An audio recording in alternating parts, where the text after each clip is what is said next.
Every year, the city of Madison gives more than $1 million to groups helping the homeless community. Those groups are supposed to do criminal background checks on their volunteers. But as News 3 investigative reporter Adam Schrager shows us, that is not always happening. And in one case, a homeless woman claims she was sexually assaulted by a volunteer who never should have been allowed to help.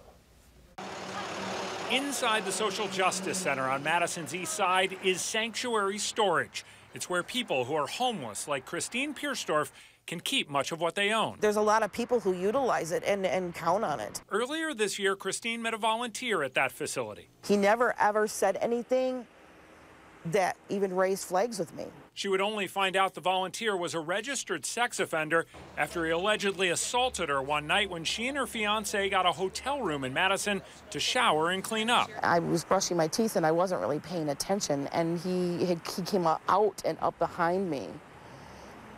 And,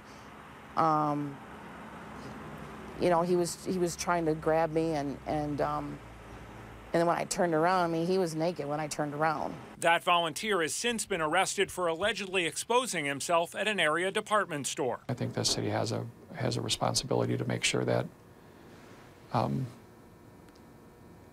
everything possible is done to, you know, to provide for the safety of people that we're trying to serve. Jim O'Keefe runs the city's Community Development Division, which oversees the granting of more than $1 million this year alone to numerous nonprofits to help Madison's homeless population. I think the question that you've raised about whether volunteers involved in this operation should have had background checks conducted is a fair one. O'Keefe says city contracts specifically state anyone working with vulnerable populations are supposed to go through criminal background checks, but that his office does not have the resources to ensure that certain felons should not be around Madison's homeless. I can't think of another example, but frankly, I don't have much doubt that there have been others. The head of Sanctuary Storage has acknowledged the volunteers' inappropriate behavior to city staff, and Jim O'Keefe says they're working to make sure it doesn't happen again. It'll be something that's paid closer attention to.